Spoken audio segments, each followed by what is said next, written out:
नमस्कार, मैं हूं आपके साथ नेहा दुबे। एपीएन के लोकप्रिय कानूनी प्रोग्राम लीगल हेल्पलाइन में आप सभी का बहुत स्वागत है। इसमें हमारे कानूनी विशेषज्ञ रोजमर्रा की जिंदगी की समस्याओं से जुड़े कानूनी मसलों पर आपकी शंकाओं का समाधान करते हैं। आप भी इस प्रोग्राम से जुड़ सकते हैं और फोन करके कानूनी राय ले सकते हैं। आज हम आपको जालसाजी से जुड़ी जानकारी देंगे, साथ में जालसाजी से जुड़ी हुई कानूनी समस्याओं का समाधान भी करेंगे। जालसाजी एक ऐसा अपराध है जिसमें कोई व्यक्ति या संस्था छलता है या छलने का प्रयास करता है। इसमें दस्तावेजों का फेरबदल भी शामिल है। इन दस्तावेजों के उदाहरण हैं सरकार द्वारा जारी पहचान पत्र जैसे आधार या पैन कार्ड, चेक, शेयर प्रमाण पत्र, पेटेंट दस्तावेज, दवा का पर्चा आदि। जालसाजी एक ऐसा अपराध है जिसे सभी राज्यों और केंद्र सरकार ने अपराध का दर्जा दिया है।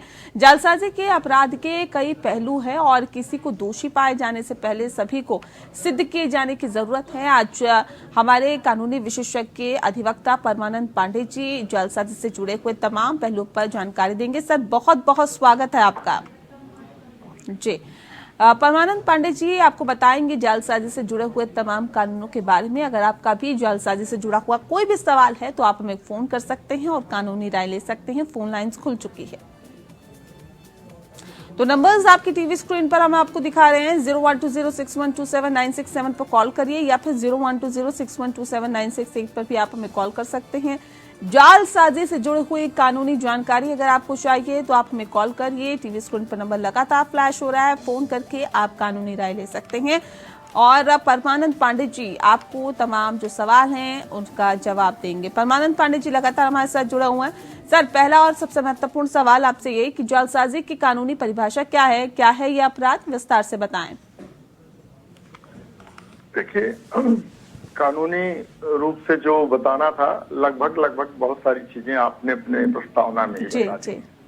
ये एक तरह का अपराध है, जैसे किसी को धोखा देना, किसी के साथ जालसाजी का। जैसे मान लीजिए मार्कशीट बनाया आपने, अब मार्कशीट बना दिया या किसी के सर्टिफिकेट तैयार कर दिया, तो ये जालसाजी का मामला हुआ, क्योंकि आपने उसमें बात कुछ है और कुछ आपने कर दिया। इसी तरह से जैसे आधार कार्ड की बात आपने कही कि आधार कार्ड बना दिया। बहुत सारे लोग, आज ही देखा होगा या आपने पढ़ा होगा अखबार में कि एक व्यक्ति एयर टिकट बिना लिए हुए और जालसाजी के आधार पर एयरपोर्ट के भीतर घुस गया था, फिर उसको बाद में पुलिस ने पकड़ा। तो ये एक जालसाजी है। सारी चीजें जालसाजी के अंतर्गत आती हैं। जो चीजें वैलिड न हो, जो वैध न हो, और वह काम अगर आप किसी तरह से करते हैं तो वह जालसाजी के अंतर्गत चीज आती है। ये तो इसके कानूनी परिभाषा हुई कि उसमें कोई चेंज कर दिया जाए। मान लीजिए कोई हम जमीन का पट्टा ले रहे हैं, उसमें कोई चेंज कर दिया गया, या मान लीजिए हमने कोई और काम किया इस ढंग से कि उसमें आप काउंटरफीट जो है ये जालसाजी है। जैसे नोट है, नोटों में आप जो 10 रुपए के, 50 रुपए के, 100 रुपए के, 200 ये के नोट तो जल्दी आजकल 50-100 के नोट के करते भी नहीं है लोग। 500 के नोट के, 200 के नोट के ऊपर के एक जालसाजी करके एक ऐसा नोट बना देते हैं, फेक करेंसी बना देते हैं जिनको कहते हैं काउंटरफीट करेंसी, कि वो भी एक जालसाजी का कारण है कि वह आपने वो ज्यों का त्यों हूबहू वैसी ही चीज को बना के रख दिया। और मान लीजिए हमको किसी को देना हुआ 50,000 या 1 लाख रुपया देना हुआ, तो वो उठा करके तुरंत दे देते हैं। जो 500 या 2,000 रुपए में जो उनका फेक करेंसी बनती है उसको बना करके और आपको दे दिया। ठगी का काम हो गया। ये काम जो चलता रहता है। तो विश्वविद्यालयों में आप देखे होंगे कि बहुत आपको और छोड़ दें, और हम बहुत दूर की बात नहीं जाते हैं, तमाम ऐसे वकील मिल जाएंगे तमाम न्यायालयों में जो एक तरह का जाली सर्टिफिकेट बना करके उन्होंने रजिस्ट्रेशन भी करवा लिया है। अब तो खैर उनकी जांच भी हो रही है और जांच में ये कहा जा रहा है कि आपका कितना अपीयरेंस हुआ है, एक अपीयरेंस का आप प्रूफ दीजिए, तब आपका एक देखा जाएगा कि आपने वाकई वकालत पास किया है कि नहीं पास किया है, और पूरी तरह से उसकी जांच कराई जा रही है। अब तो डिजिटलाइजेशन हो गया तो थोड़े आसान चीजें हो गई, लेकिन इसके कारण कई चीजें कठिन भी हो गई हैं। डिजिटल में कारण हो गया है कि अब डिजिटल एक तरह से फोर्जरी का काम होने लगा है। ज्यादातर चीजों में देखिए कहीं किसी को फोन करके, कभी किसी का कोई कुछ करके, और ओटीपी नंबर देते हैं, ओटीपी नंबर देने से बैंकों में एक साइबर क्राइम बढ़ गया है। ये भी एक जालसाजी का काम है। साइबर क्राइम में बहुत सारे लोग बैठे हुए कहाँ पर हैं और वो कहते हैं कि देखिए आपका ये फोटो आ रहा है, इस ढंग से आ रहा है, अगर आप अपना खत्म करवाना चाहते हैं, डिलीट करवाना चाहते हैं तो आप आइए। इस ढंग के तमाम केसेस आजकल बढ़ गए हैं। डिजिटलाइजेशन के दौर में भी ये बढ़ गया है। जी ठीक है। पांडे जी, ये भी बताइए कि ऑनलाइन फ्रॉड होने पर कानूनी कार्रवाई कैसे करें? वेबसाइट हैक हो जाना, बैंक अकाउंट हैक हो जाना आदि इसके अंदर आता है। अगर इस तरह की कोई जालसाजी आपके साथ होती है तो फिर ऐसे केस में क्या किया जा सकता है, क्या कार्रवाई कर सकते हैं? देखिए नेहा जी, अब तो ये घटनाएं इस ढंग की बहुत बढ़ गई हैं, क्योंकि ऑनलाइन घटनाएं बढ़ गई हैं कि वो एक आपको ओटीपी भेजते हैं, ओटीपी भेजने के बाद आपने उनसे कहेंगे कि 500 रुपए या 50 रुपए की चीजें आपको ट्रांसफर करिए, और जो ही ट्रांसफर करेंगे उसमें आपके अकाउंट से 50,000, 1 लाख रुपए, 2 लाख रुपए जितने होंगे सब निकाल के बाहर कर देंगे। और ऐसे केसेस आए दिन होते रहते हैं, आए दिन, आजकल एक दो नहीं, आए दिन रोजाना केस हो रहे हैं। तो अब इसके लिए सबसे बड़ी जरूरी चीज तो यह है कि आपकी जागरूकता इसमें बहुत ठीक होनी चाहिए। आपको ये समझ होना चाहिए कि देखिए ये जालसाजी का मामला हो सकता है। जालसाजी के मामले में हमको सतर्क रहने की जरूरत है और उनके झांसे में आने की जरूरत नहीं है। अगर उनके झांसे में आए तो आप ठगे गए। एक तो ये सबसे बड़ी चीज है जागरूकता, और दूसरी चीज है कि आप इसको तुरंत जो है इसकी सूचना पुलिस को दीजिए, पुलिस को। और एक ऑनलाइन साइबर क्राइम का जो पोर्टल है उस पोर्टल पर इस चीज की पूरी सूचना दीजिए और बताइए कि देखिए इस ढंग की घटना हमारे साथ हुई है और हमारा बैंक अकाउंट खोल दिया गया है जालसाजी में। अब कई बार ऐसा होता है कि लोग जो है कोई सोसाइटी के नाम से, किसी ट्रस्ट के नाम से उसका जाली कागज बनवाते हैं, कागज ले जाकर के बैंक में पेश करते हैं, तो इन 4-5-6 लोगों के वो आधार कार्ड दे देते हैं और आधार कार्ड देने के बाद उनका बैंक अकाउंट खुल जाता है। फिर बैंक अकाउंट में वो तमाम तरह के धोखाधड़ी के काम करते हैं। तो सबसे जरूरी चीज तो ये है कि आप उसके प्रति जागरूक रहें। दूसरा काम ये है कि आप उसको पोर्टल पर सूचना दें। तीसरा काम है कि लोकल पुलिस को इसके बारे में तैयार करके सूचना दें। और चौथी सबसे महत्वपूर्ण बात यह है कि इस चीज के बारे में आप लोगों को और भी बताएं, जो इस ढंग से तुरंत कहीं एक्टिविटी में रहें और लोगों को ये बताने की कोशिश करें कि आपके साथ धोखाधड़ी हो गई है। जितना ही इसका प्रचार होगा उतना ही वो धोखेबाज जो है पीछे हटते जाएंगे, धोखेबाज इस चीज से बाज आएंगे। एक बार धोखा किया है वो दोबारा धोखा करने से आपको छोड़ देंगे, वो इससे बाज आ जाएंगे। जी जी जी ठीक है पांडे जी, क्योंकि हम बात कर रहे हैं जालसाजी की, तो देखिए वो किसी भी तरह से हो सकती है, चाहे डिजिटल आपके साथ जालसाजी हो या फिर भूमि से संबंधित हो। सर थोड़ा सा इस तरफ भी प्रकाश डालें कि फर्जी तरीके से भूमि बेनामी या जालसाजी होने पर क्या करें, किस तरह की सजा का प्रावधान होता है और क्या जुर्माना हो सकता है? देखिए ये तो आजकल मैं आपको बताऊं कि ये ढंग की जालसाजी जो है भूमि के बैनामे की, तो अभी तो थोड़ा सा अब कुछ कर दिया गया है कि डिजिटल उसके रिकॉर्ड बनने लगे हैं। वरना स्थिति ये होती थी, एक व्यक्ति यहाँ दिल्ली में ही, नोएडा में भी कहीं जो आप जाके देखिए, एक आदमी ने एक जमीन लिया है, वो जमीन को 10 लोगों के हाथ में बेच दिया है, पावर ऑफ अटॉर्नी कर दिया है, और कहीं कहीं तो जाकर के वो रजिस्ट्री भी करके चले आते हैं। ये फर्जी रजिस्ट्री कर देते हैं, कह देते हैं कि उस ढंग का है। आपको कुछ दिन पहले की एक घटना बताऊं कि यहाँ पर गाजियाबाद में एक एसएसपी थे, वो superintendent, senior superintendent of police, जिसमें उन्होंने अपना इंटरव्यू दिया और इंटरव्यू में उन्होंने कहा कि बहुत सारे लोग जो बम्बई, बंगलोर, अहमदाबाद ऐसी जगहों पर हैं, वो उन्होंने गाजियाबाद में, नोएडा में जमीन खरीदी या मकान बनवाया, और वो जब आते हैं, लौट के आते हैं तो देखते हैं कि वहाँ कोई दूसरा बैठा हुआ है, किसी दूसरे ने कब्जा कर रखा है। तो जब वो पूछते हैं कि भाई कैसे आप यहाँ पर आ गए, तो उन्होंने कहा नहीं, जिसकी जमीन है उसने मुझे रजिस्ट्री कर दिया, इस नाते गया। तो ऐसे तमाम केसेस जो है वो आए और कोर्ट में लंबित हैं। जो कोर्ट भी उस चीज को कैसे डिसाइड कर देगा कि आप नहीं, आप जालसाजी किए हैं।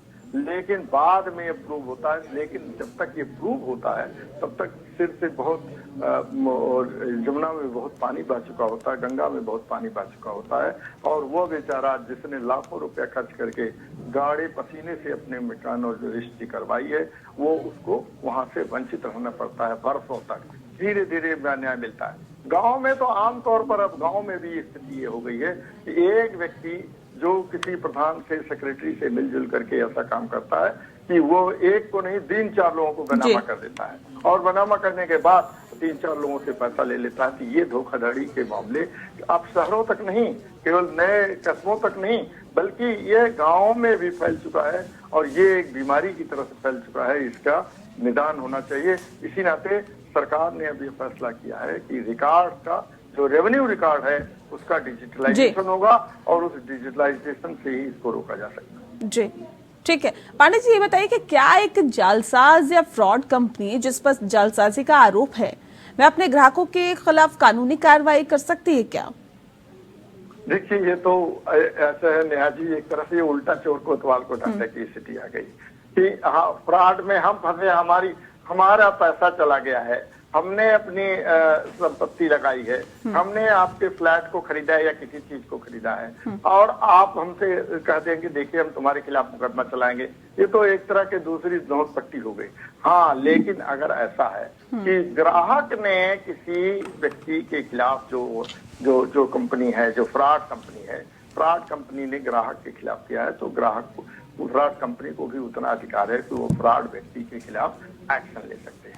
अन्यथा तो ऐसा कोई हमको उदाहरण नहीं आया है, सामने नहीं कभी आ पाया है कि फ्रॉड कंपनी जो है वो कहते कि देखिए हमने तो धोखाधड़ी किया है और धोखाधड़ी का तुम्हारे ऊपर मुकदमा चल रहा है, और तुम ही हमसे कह रहे हो कि नहीं देखिए तुमने फ्रॉड किया है, इस नाते हम तुम्हारे खिलाफ मुकदमा चलाएंगे और तुमसे ये लेंगे।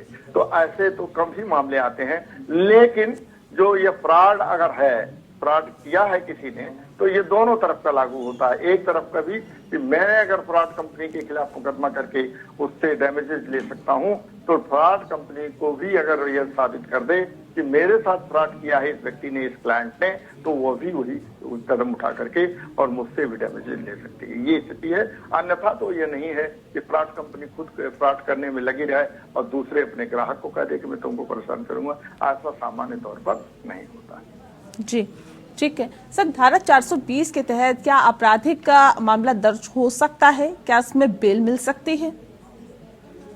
अब देखिए, अभी तक तो जो कानून है आईपीसी की धारा 420 एक तरह से मुहावरे के रूप में प्रयोग होने लगा है। ऐसी स्थिति बन गई थी कि ये आदमी बहुत 420 है, ये कोई आदमी 420 का मतलब ठगी, धोखाधड़ी, बेईमानी, इससे जुड़ी हुई चीजें होती थी।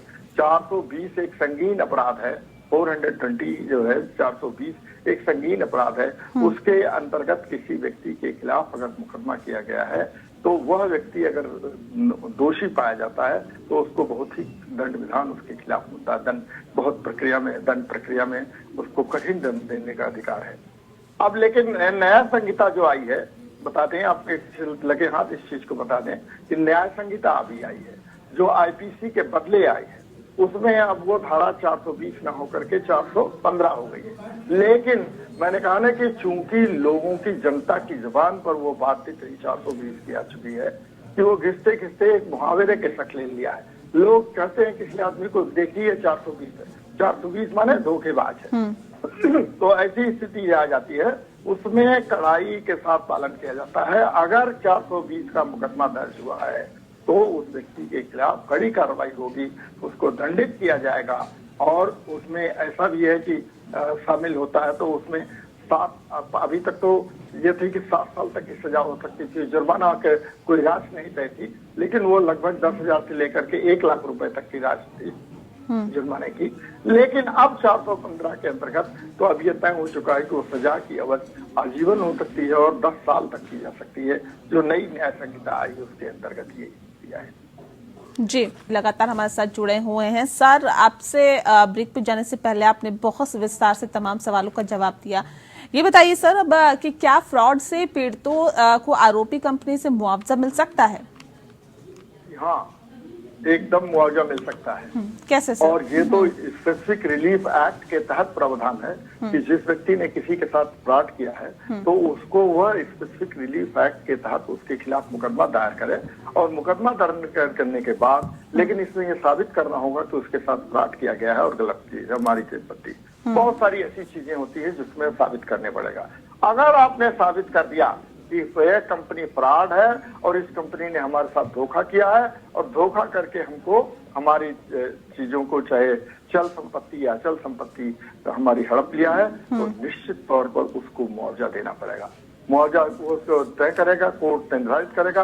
आपको ये साबित करना पड़ेगा कि इसने मुझे 1 लाख रुपए या 5 लाख या 10 लाख या 1 करोड़ का चूना लगाया है। ये चूना लगाना इस शब्द को हम इस अर्थ में लगाते हैं, मुहावरे के अर्थ में उसका प्रयोग करिएगा कि जो है ना इसने लगाया है और हमारे साथ धोखाधड़ी किया है, इस नाते हम उसको स्पेसिफिक रिलीफ एक्ट के तहत उसको हम मुआवजे की मांग कर सकते हैं और पूरा तरह से उसको मुआवजा मिलेगा अगर ये साबित कर दिया जाता है कि इसने हमारे साथ धोखा किया है। तो नहीं तो फिर तो मुकदमा चलता रहेगा और वो नहीं पाएगा। कई बार ऐसा भी होता है कि एक कंपनी जो बदनाम हो जाती है उसके खिलाफ लोग अनावश्यक कई बार लोग लगा देते हैं जिनका कुछ भी नहीं उससे नाता होता है। लेकिन इसमें आपको ये साबित करना पड़ेगा कि आपके साथ धोखाधड़ी हुई है और धोखाधड़ी के में हमको इतनी ठगी की गई है और इस ठगी का हमारा भरपाई की जाए, हमको मुआवजा दिया जाए, और तो मुआवजा उसका मिल जाता है उसमें।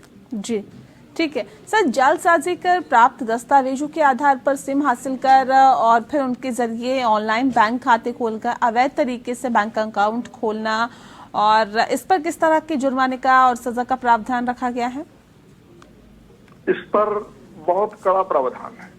आदमी को पहले तो ये था कि 2 साल तक की सजा होती थी, लेकिन अगर ये प्रूव हो गया तो आजकल स्थिति आ गई है कि वो 10 साल तक की सजा उसमें दी जाएगी जी। अगर ये धोखाधड़ी से किसी ने बैंक अकाउंट खोल दिया है।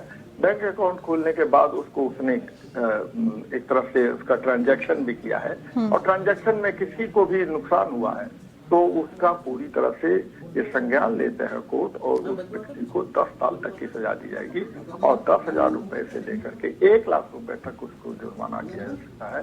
दोनों इसके साथ हो सकती है। तो मेन चीज ये है कि आप कोई चीज धोखाधड़ी, आधार कार्ड आपने फर्जी बनवा लिया या कोई ऐसी चीजें साबित कर दिया जिसके आधार पर बैंक अकाउंट खुल सकता है और बैंक अकाउंट खुल करके आपने ट्रांजैक्शन किया है, किसी को और नुकसान पहुंचाया है, तो ऐसी स्थिति में ये गंभीर अपराध है। इसमें चीटिंग का मामला एक आप तरह से इंटेंशन है, आपके इरादे जाहिर होते हैं कि इसको हमको ठगी करना है। क्योंकि देखिए कई चीजें होती है कि ठगी का इंटेंशन होता है, इसमें इंटेंशन जाहिर होता है। इस नाते इसका बहुत ही कड़ी सजा का प्रावधान रखा गया है आईपीसी में भी और नए न्याय संहिता में। न्याय संहिता में और भी कई चीजें रख दी गई हैं कि जिसमें वो चीटिंग के मामले में क्या चीजें आ जाएंगी, किस ढंग से रखा जाएगा। तो अभी उसमें जैसे एक नई चीज जोड़ दी गई है तो जो वो भी फ्रॉड में जाएगा कि जैसे कोई आदमी झांसा देकर के किसी से शादी करता है, एक तो ये, या कोई आदमी ये झांसे का दे करके कहता है कि मैं शादी करूंगा या करूंगी, दोनों की तरफ है ये करूंगी, तो उसमें ये भी एक अपराध नया जोड़ दिया गया है जो पहले इस अपराध में नहीं था। जो ये बैंक का खाता खोलने की बात है उसी में जब चीटिंग की बात आती है तो जो इसमें फोर्जरी की बात आती है, फ्रॉड की बात आती है, उसमें एक नया अपराध भी जोड़ दिया गया है। ये स्थिति आज की है। ठीक है सर। गैर कानूनी तरीके से बनाई गई प्रोडक्ट की नकल करके बाजार में उतारने पर कैसी कार्रवाई की जाए? ये तो ऐसा है कि आप देखते होंगे कि आए दिन एक तरह का ये आईपीआर का केस चलता है जी। अब आप मान लीजिए इतने अच्छे एंकर हैं, आपके नाम पर कोई आदमी दूसरा खोल दे और कह दे कि देखिए हम इस ढंग का अकाउंट चला करके और कह दे कि देखिए ये भी करते हैं, तो ये एक तरह का आईपीआर का ये इंटेलेक्चुअल प्रॉपर्टी राइट का मामला आ जाता है। और कोई आदमी धोखाधड़ी से कोई शंका कर देता है, वहां खोल देता है, तो इसका अपराध तो ये बहुत संगीन हुआ ना, ये गंभीर अपराध हुआ। इस गंभीर अपराध के लिए गंभीर सजा भी का प्रावधान है और इसके लिए गंभीर सजा भी दी जाती है। ये स्थिति है जी। ठीक है सर। धारा 463 क्या है, इसके लिए सजा का प्रावधान क्या है? जी, धारा 463 का इस्तेमाल है कि ये भी एक फोर्जरी का काम है। इसमें भी इंटेंशन जुड़ा होता है आपके इरादे किसी के जुड़े होते हैं, किसी को ठगी करने का, किसी के बेईमानी करने का, किसी को ठग करके कुछ सचल या अचल संपत्ति को हड़पने का जो काम होता है, ये धारा 463 के अंतर्गत आता है। इसी से जुड़ी एक धारा और 467 भी है। 467 में भी फर्जरी की जाती है कि जैसे कागजात में हेर फेर कर दिया गया, हमारा कोई कागजात है, हमारे कागजात में हेर फेर कर दिया गया, हमारी कोई प्रॉपर्टी है, उस प्रॉपर्टी को हड़पने के लिए और तौर तरीके अपना लिए गए, जिससे एक दूसरा जो जेन्युइन जो वाकई में जिस वो व्यक्ति का हकदार है, उस हकदार व्यक्ति से उसका हक छीन करके एक दूसरा आदमी उसको हड़प लेता है। ये धारा 463 के अंतर्गत आता है और ये एक संगीन अपराध के अंतर्गत आता है। इसमें भी सजा बहुत कड़ी है और अब तो समझिए कि इसको और गंभीर बना दिया गया है कि जब सजा को पहले 7 साल तक रखा गया था, अब इसकी सजा जो है 10 साल तक कर दी गई है। जी, ठीक है। सर, धारा 463 क्या है, इसमें वकील की जरूरत क्यों होती है? आपने क्या है ये तो बता दिया, लेकिन जरूरत इसमें वकील की क्यों होती है, इस बारे में भी थोड़ा सा बता दीजिए। हाँ, ये बात आप ठीक कह रहे हैं कि वकील की जरूरत क्यों पड़ती है। वास्तव में ये इतना गंभीर मामला है कि आम आदमी कई चीज को इसमें समझ नहीं पाता है, तो इस नाते वकील ही इस चीज को ठीक ढंग से डिफेंड करता है, क्योंकि उसको जानकारी है कानून की, उसकी ट्रेनिंग हुई है उसी दिशा में कि वो ट्रेन किया गया है, उसने उसी की पढ़ाई की है और वो इस चीज को बताएगा कि देखिए कैसे हमारे साथ धोखाधड़ी की गई है, हमारे क्लाइंट के साथ किस ढंग से धोखाधड़ी की गई है और हमारे क्लाइंट को किस ढंग से नुकसान पहुंचाया गया है। जब तक ये बात कायदे से आम आदमी, क्योंकि धोखेबाज जो है वो कोई न कोई चीज तो ट्रेस करता है, जैसे कहते हैं ना इमिटेशन जो करते हैं, जो नकलची लोग होते हैं, वो ऐसी ऐसी चीजें कर जाते हैं कि आपको पता ही नहीं चलेगा कि नकल में क्या है, नकल क्या है, असल क्या है। तो इन सारी चीजों का पता लगाने का काम और इन सारी चीजों के बारे में सही ढंग से कोर्ट के सामने पेश करने का काम वकील का होता है। वकील इस चीज में पारंगत होता है क्योंकि उसने उसकी पढ़ाई की है, वो उसके उसी ढंग में उसकी ट्रेनिंग की गई है, ट्रेनिंग मिली है, इस नाते वकील की आवश्यकता होती है। और साधारण कोई अपराध होता है तो आप सीधे कोर्ट में जाकर के बात कर सकते हैं, लेकिन ये चूंकि गंभीर अपराध है और इसमें एक ऐसे व्यक्ति के जीवन से जुड़ो है कि जिसको 10 साल तक की सजा हो सकती है, वो जेल काटना पड़ सकता है। इस नाते कोर्ट भी इस चीज को ध्यान में दे सकता है कि जिसके ऊपर आरोप लगाया गया है क्या ये सचमुच वैध आरोप है या नहीं अवरोध, तो इसीलिए इसमें वकील की जरूरत पड़ती है। जी, परमानंद पांडे जी, आपका बहुत बहुत शुक्रिया। आपने बहुत ही विस्तार से हमें जालसाजी के कानून के बारे में बताया, ये भी बताया कि किस वक्त आपको एक वकील करने की जरूरत पड़ती है, कैसे आप तमाम तरह की दिक्कतों से निकल सकते हैं और जालसाजी अगर आपके साथ हुई है तो आपको किस वक्त कौन सा कदम उठाना है, इसके बारे में आपने बहुत विस्तार से जानकारी दी। इसके लिए आपका बहुत शुक्रिया। इसी के साथ लीगल हेल्पलाइन में फिलहाल के लिए इतना ही। नमस्कार।